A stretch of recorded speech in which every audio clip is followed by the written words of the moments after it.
Hi guys, so I've got a lot of things to share with you. I thought it was about time I did this. So some tips and tricks for surviving this awesome game. It's basically a hunt down of the Scarecrow. Not these guys, though, that's a little bit weird. I've got some tips for you, some general tips, some combat and some of the Batmobile tips. But basically stick to the main story until you come to this point where you will be first able to interrogate one of the Riddler thugs. Now, secondly, then after you've found that guy, go back to the GCPD building and interrogate this police officer right here. Now, he's got some information, and I understand one of the Riddler trophies is hard to find, and I reckon it's this guy here. You need to interrogate him. Well, once you're back in this building, head in towards the evidence room. Just make your way through the building. You'll find it. Keep searching. It looks like this. And head straight down. Right in front of you is a glass cage. Now, this is something you can get early on. It's the electrical charge gun. You can get it later on in the game, but why not get it straight away? It's useful because it helps you solve some puzzles, and it's quite handy in a fist fight. Once you've got that, come back out of the room. Straight ahead of you is a Riddler trophy. You might as well grab that while you're here. But it's important to do it at the time I mentioned, just simply because you can interrogate that police officer. Okay, this is what the electrical charge will help you get through some of the puzzles. It will save you going back and forth later on in the game, so recommend you pick that up. Now, after you get the new suit here delivered to you, I would recommend you do all of the AR training missions. It will give you a Wayne Tech upgrade point for each one of them, and they're fairly straightforward, very easy to do, but it's also good training for you. It is a tutorial, and it will give you a little bit of an angle on how to take on the extra parts of the game. Number 4, spend time on the side quests. Okay, there are so many of them to do, and they are so good fun. There's lots of variety. Creature of the Night, Line of Duty, Two-Faced Bandit, there's bank robberies, there's search and destroy, there's oh, this is a weird one, Heir to the Cowl. Yeah, you'll see what I mean when you do it, but they are great fun, and they will each and every one of them give you upgrade points, and you can get through them pretty quickly. I must have smashed like 20 points in an hour last night just getting a few upgrades. Now, the all-important question is, what should you spend these on? So I'm going to concentrate on combat first. I'm going to come back to the Batmobile later. So I would recommend these two, the middle, left and right side of the wheel there. You've got a few things. So I would definitely get the aerial juggler. It's a lot of fun. It's a super stun, so a triple circle button on the PS4, and it will knock them out, but you also get a chance to strike at them. Critical strikes is only 1 point, and it just deals double the damage if you time it right. It's absolutely worth getting. Very cheap. And the special combo multi-ground takedown. It's just a lot of fun to take down a load of guys who are grounded in one go. You have to obviously have your combo meter full when you're doing it, but it is a load of fun to use, so I recommend those ones in that section. The free flow focus I'm working towards. Now, I understand it's pretty useful, but it will increase the damage of attacks when your combo is full yet again. Now, the Batsuit upgrades, I would recommend, first of all, going for the melee armor upgrades. Now, these will prevent you from being stabbed and hit and punched or electrocuted. I've maxed that out completely. I did it pretty early on, and believe me, it helps a lot in the fights. The melee fighting is so intense in the game, and I like to enjoy the game, so I'd rather be well prepared for it. That shockwave attack, by the way, is pretty cool, but I'd recommend this ballistic armor upgrade. It's pretty much the same as the melee, except it will gradually improve your ability to defend yourself against bullets, guns, and there are plenty of those, and they hurt you a lot at the beginning, and it's well worth upgrading those early on. The Fear Multi-Takedown here is a very good way to start off any attack, and I recommend you upgrade that as much as you can. Okay, also get the Grapnel boost, just simply for traveling around the map.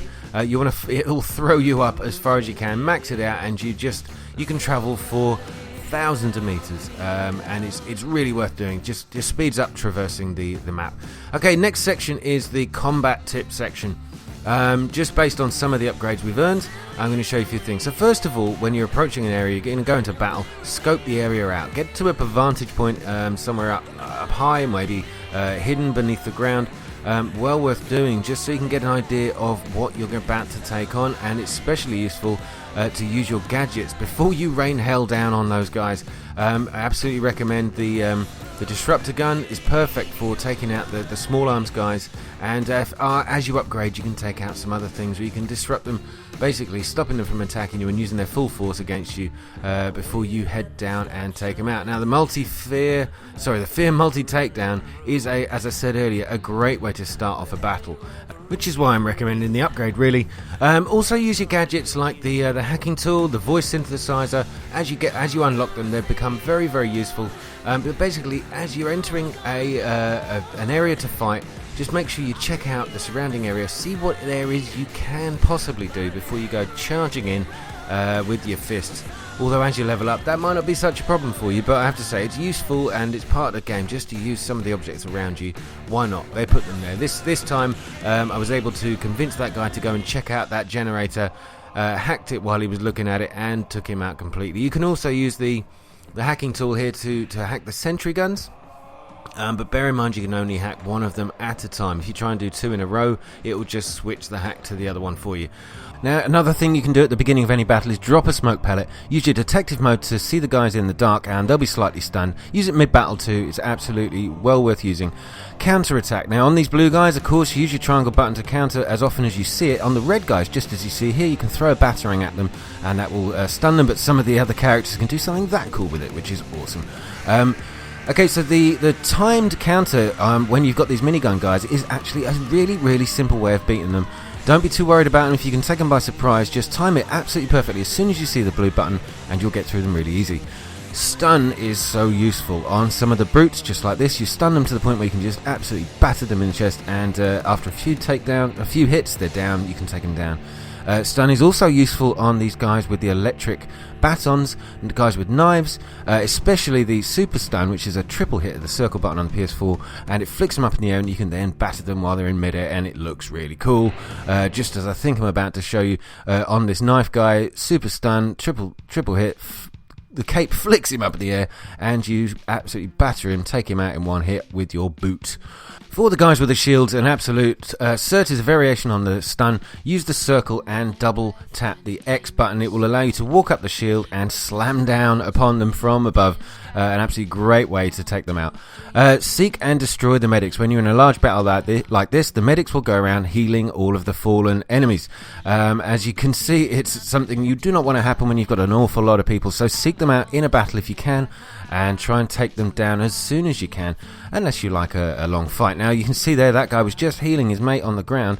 I think I'll show you again here. There you go. You see that little electric charge? It gives the guy a little boost of health, and he will come back and hurt you even more. Even medics can heal other medics, so we want to stop them doing that. So yeah, try and take those guys out, unless you want a longer battle, of course. The next thing is, I would say, look, just have fun with the dual combat. It's a fantastic combat system in this game, and the dual fights are great. You can do dual takedowns, and they look so good on screen. And it's just a lot of fun. You don't get a chance to play with those other characters apart from in these dual fights, so do it. Just do it. Okay, next section is the Batmobile combat tips. Going to start off with what upgrades I would recommend. Okay, so you've got the Batmobile weapons on the right bottom and the Batmobile itself on the left. Now, there's not a hell of a lot in the Batmobile itself, so let's start with the weapons. I would definitely recommend upgrading your 60mm cannon. I mean, there's a few upgrades. I haven't got many myself.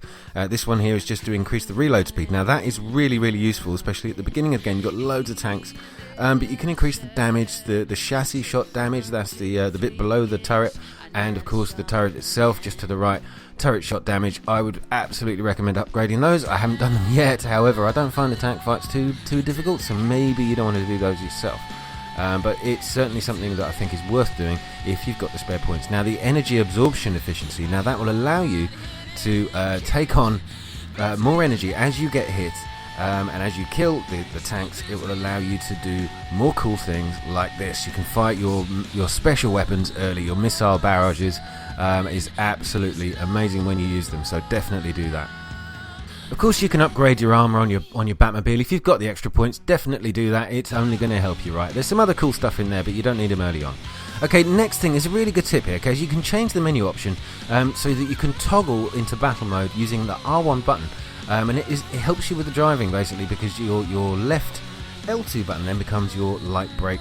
The R2 still remains as accelerate, but when you're actually in battle mode, the R2 button then becomes your cannon, and the L2 button becomes your Vulcan gun. Now, I found it a little more natural in terms of being able to drive in free mode and in the battle mode itself. So just remember that is a different way of playing the game, and I think it's pretty useful. Okay, next up, of course, learn how to dodge. Simple tip. I do realise that, but it will help you in any fight. As soon as you see a red laser guided onto you, dodge out the way, pressing the X button in the direction. There's an upgrade you can actually get which will allow you to dodge twice in a row, but very, very worth doing. Now for the tanks themselves, using your cannon gun, aim for the blue light sensor on these tanks that are showing you the blue light sensor. You'll be able to take them out in pretty much one hit every single time if you get that spot on. Very easy to do. Now some of the bigger tanks have got some shielding on them like this one. You can aim just below the shielding, that's quite a weak spot, but if you do manage to take off some of the plating around the chassis, find your way around and hit that spot again. Most of the time I found that will destroy it very, very quickly too. Use the Vulcan gun on the missiles as they fire towards you. You'll know when one is on because you've got this big missile lock flashing at you. Use the machine gun to take them out a lot quicker than getting shot. Another thing is don't just stand there and get hit, okay? You can hide behind buildings, you can hide in tunnels. It may sound obvious, but remember that they are there. There are some missions where you have to stay in a pretty much central position, but you can still find places to hide. Don't forget also to use your hard-earned missile barrages. When they pop up on screen, just hit them, use them. Okay guys, that is all I've got for you for this tips video, and I hope it was useful to some of you. If you have other tips you want to share with the rest of the guys watching this video, then please put them down in the comments below. And I hope you enjoyed it and it was helpful to some of you. Guys, thanks a lot, and I hope you enjoyed it. I will be back soon with more from the Batman, and please check out the walkthrough videos that are on my channel. I'll put a link to the first one down below. If you're not watching them already, I think you'll enjoy them. Okay guys, take care, thanks a lot, good night, and I'll be back soon.